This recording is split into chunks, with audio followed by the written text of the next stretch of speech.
Egunon, nik ez dakit askotan hau bezalako prentzaurre gogorra eman behar izango dudan askotan, baina gaur benetan niri oso gogorra egiten zait hemen zuen aurrean agertzea esateko aurrekontu hauek txarrak direla eta gainera planteatzen zaiguna dela gehiago estutzea, arnasari eustea urrengo urtebetean, urrengo 2 urteetan. Eta nik badakit oposizioari dagokiola kritikatzea gobernuan dagoena. Baina ez nintzateke lasai geldituko gure lana izango balitz bakarrik kritikatzea ze aurrekontu eskasak diren eman gabe mezu positiboren bat. Benetan niri oso gogorra egiten zait gaur euskal gizarteari bakarrik helaraztea mezu negatiboa. Eta bilatzen ari naiz nola egin mezu positibo bat helarazteko. Hain zuzen ere langabezian dauden hoiei, etxea galduko dutenei, edo seme alabak langabezian ikusten dituztenei, nola helarazi mezu positibo bat egoera honetan.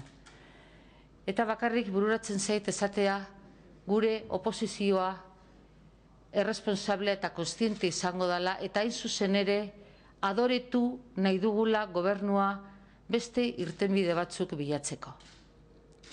Guk benetan uste dugulako badagoela soluziorik.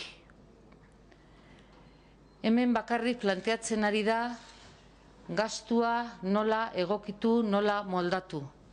Eta guk uste dugu soluzioa datorrela diru sarreretatik. Eta badagoela aukera, badagoela posibilitatea aurrekontu hauek ez izateko miseriaren banaketa.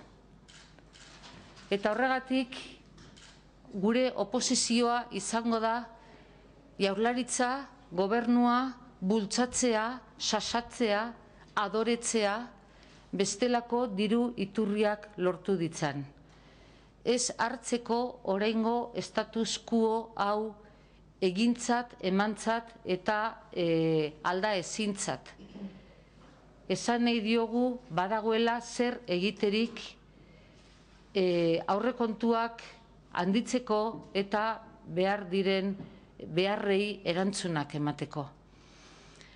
Eta alde batetik adoratu nahi dugu Madrilekin hitz egin dezan pendiente dagoen aldeko kopuruari buruz.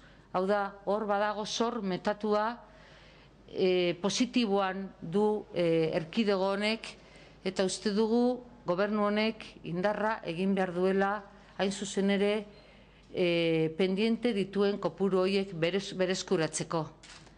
Uste dugu adoratu behar dela Eusko Jaurlaritza negoziazio batean sartzeko serioa gobernuarekin kupoaren inguruan.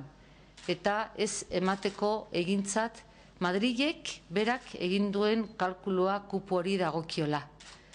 Eta uste dugu oso gogor jokatu behar duela defizit publikoaren gainean ez duela aintzat edo ez duela ontzat hartu behar besterik gabe Madrilek inposatu nahi dituen defizit publikoaren kopuruak hain zuzen ere ikusten dugunean kolokan jartzen direla Europar Batasunean bertan eta gaur bertan jakin dugu nola Frantziak 3% zeukala defizit publikoan igo egingo duela 3,6. Beraz, gure mezuak izan nahi du positiboa hain zuzen ere benetan gogorra egiten delako jendeari esatea txarto gaude, hau da dagoena eta ez dago besterik. Ez, badago besterik, badago irtenbidea, baina ausardi politiko behar da.